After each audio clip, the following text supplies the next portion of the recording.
नमस्कार, सभी पेंशन धारकों का स्वागत करते हैं एक बार फिर से हमारे इस YouTube चैनल सरकारी रिपोर्ट पर। दोस्तों, इस वक्त की पेंशन धारकों के लिए बहुत बड़ी और महत्वपूर्ण खबरें निकलकर सामने आ चुकी हैं। जी हां दोस्तों, ब्रेकिंग न्यूज आई है। सुप्रीम कोर्ट के फैसले से EPS 95 पेंशन धारकों को मिली बड़ी राहत। जी हां, तो दोस्तों आखिरकार सुप्रीम कोर्ट के द्वारा कौन सा फैसला EPS 95 पेंशन धारकों के लिए दिया गया है जिससे बड़ी राहत बताई जा रही है। EPS पेंशन अपडेट को लेकर आई इस ब्रेकिंग न्यूज के बारे में भी आज इस वीडियो के अंदर संपूर्ण रूप से जो जानकारी है वह आप सभी को दी जाएगी। इसी के साथ यहां पर बात करने वाले हैं अगली बड़ी खबर जो कि EPFO की ओर से निकलकर सामने आ चुकी है। कर्मचारी भविष्य निधि संगठन की ओर से निकलकर आई है। जी हां दोस्तों, प्राइवेट सेक्टर के कर्मचारियों के लिए बताई जा रही है अच्छी खबर, खुशखबरी। कर्मचारी भविष्य निधि संगठन पेंशन हो सकती है 5,000 रुपए हर महीने की। तो दोस्तों, आप सभी के लिए 5,000 रुपए प्रति माह की पेंशन को लेकर कौन सी बड़ी खबर निकल कर आई है, तो इसके बारे में भी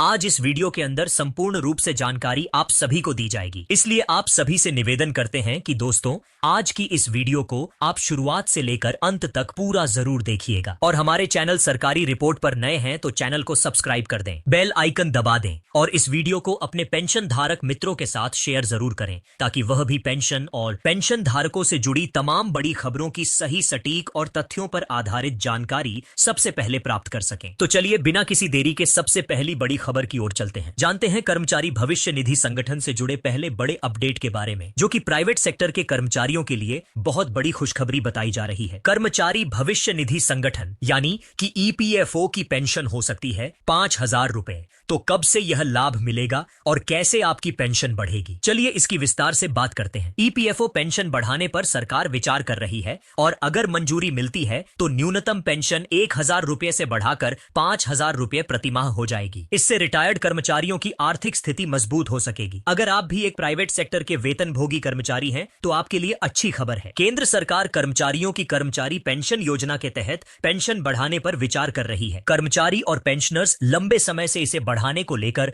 लगातार मांग करते आ रहे हैं। अभी कर्मचारी भविष्य निधि संगठन यानी कि EPFO में सदस्यों को मिलने वाली न्यूनतम मासिक पेंशन यानी सिर्फ 1,000 रुपए की है। यह रकम कई सालों से नहीं बढ़ी है जबकि महंगाई बहुत तेजी से बढ़ रही है। आपको बता दें कि कर्मचारी भविष्य निधि संगठन के सदस्यों को कर्मचारी पेंशन स्कीम यानी कि EPS के तहत पेंशन लाभ मिलते हैं। सरकार EPS स्कीम के तहत न्यूनतम पेंशन को 1,000 रुपए से बढ़ाकर 5,000 रुपए करने पर हाल फिलहाल में विचार करती हुई नजर आ रही है। इस पेंशन का लाभ कर्मचारी भविष्य निधि संगठन के अंदर रजिस्टर्ड प्राइवेट कर्मचारियों, 10 साल सेवा पूरी करने वाले और फिलहाल न्यूनतम पेंशन पाने वाले रिटायर्ड कर्मचारियों को होगा। पेंशन बढ़ोतरी से कई पेंशनर्स की आर्थिक स्थिति में सुधार भी देखने को मिल सकता है। हालांकि अभी तक सरकारी मंजूरी नहीं मिली है। इस प्रस्ताव पर आगामी बजट या सोशल सिक्योरिटी रिफॉर्म्स मीटिंग में सवाल उठ सकती हैं। सरकार डिजिटल प्लेटफॉर्म से PF निकासी, पेंशन वितरण और वरिष्ठ नागरिकों के लिए आसान सेवाएं भी सुधारने की योजना बनाती हुई नजर आ रही है। इसी के साथ EPFO सदस्यों को सलाह दी जा रही है कि वे अपना सेवा रिकॉर्ड अपडेट रखें और केवल सरकारी तथा कर्मचारी भविष्य निधि संगठन की आधिकारिक घोषणा पर ही भरोसा करें। आपको बता दें कि कर्मचारी भविष्य निधि संगठन एक सरकारी संस्था है जो नौकरी पेशा लोगों को वेतन से कटने वाले PF को जमा करती है, मैनेज करती है और उसे सुरक्षित रखती है। इसका मकसद यह सुनिश्चित करने का है कि कर्मचारी को रिटायरमेंट के बाद आर्थिक सहारा मिल सके, आर्थिक रूप से वह मजबूत बन सके। कर्मचारी भविष्य निधि संगठन की स्थापना कर्मचारी भविष्य निधि और विविध प्रावधान अधिनियम के तहत हुई थी। EPFO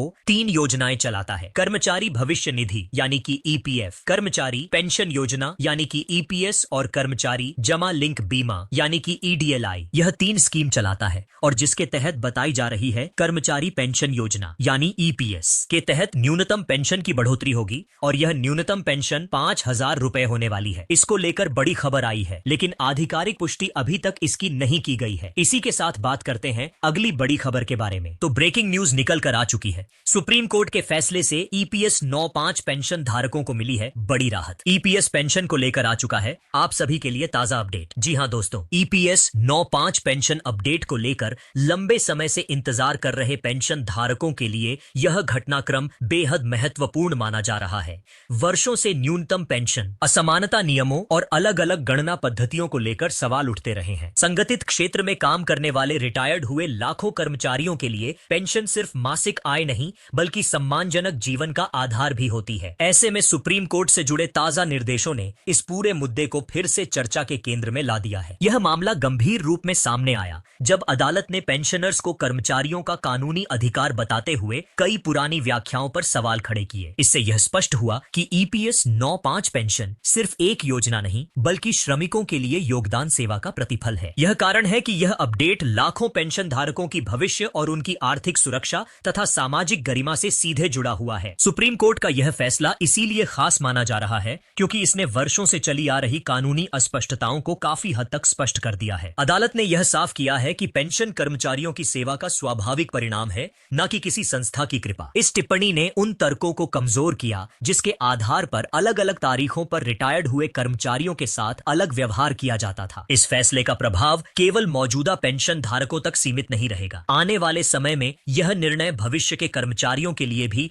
एक मजबूत मिसाल बनेगा। इससे यह उम्मीद की जा रही है कि पेंशन से जुड़े नियम अधिक सम्मानजनक, स्पष्ट और न्याय संगत होंगे, जिससे लंबे समय से चली आ रही असमानताओं को दूर किया जा सकेगा। वहीं दोस्तों, ईपीएस 9(5) पेंशन बढ़ोतरी की संभावित संरचना को लेकर बात करें तो ईपीएस 9(5) पेंशन बढ़ोतरी को लेकर यह संभावना जताई जा रही है कि सभी पेंशन धारकों को समान लाभ नहीं मिलेगा। विशेषज्ञों के अनुसार सेवा अवधि और किए गए योगदान के आधार पर पेंशन को अलग अलग श्रेणियों में बांटा जा सकता है। जिन कर्मचारियों की सेवा अवधि अपेक्षाकृत कम रही है उनकी पेंशन में सीमित लेकिन जरूरी बढ़ोतरी हो सकती है। वहीं जिन पेंशन धारकों ने 15, 20 या 25 वर्षों से अधिक समय तक सेवा दी है उन्हें अपेक्षाकृत अधिक लाभ मिलने की संभावना जताई जा रही है। इस तरह की संरचना का उद्देश्य पेंशन प्रणाली को संतुलित बनाना ताकि लंबे समय तक योगदान देने वालों को उनके प्रयास के अनुरूप लाभ मिल सके। इसी के साथ ईपीएस 9(5) के तहत जिन कर्मचारियों ने अपने कार्यकाल के दौरान उच्च पेंशन का विकल्प चुना था उसके लिए यह अपडेट विशेष महत्व रखता है। ऐसे मामलों में पेंशन की गणना अंतिम वेतन के आधार पर की जाती है, जिससे पेंशन राशि में बड़ा अंतर आ सकता है। इस प्रक्रिया में पुराने योगदान रिकॉर्ड की दोबारा जांच भी की जा सकती है। ईपीएफओ की ओर से यह संकेत दिए गए हैं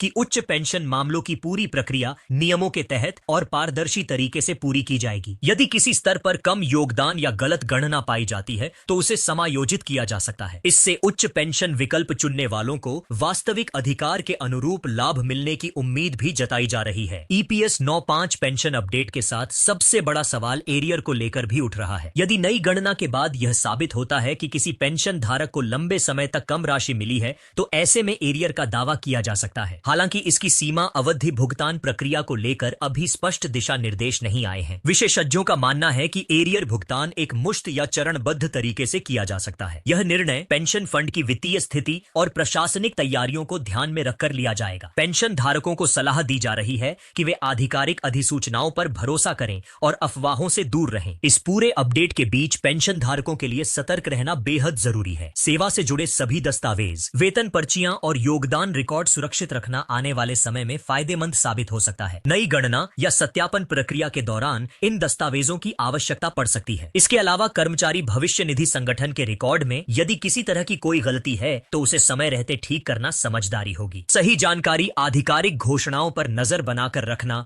इस समय सबसे महत्वपूर्ण कदम माना जा रहा है ताकि किसी भी संभावित लाभ से कोई वंचित ना रहे। यह दोस्तों बहुत बड़ी खबर हाल फिलहाल में आप सभी के लिए निकलकर सामने आ चुकी है।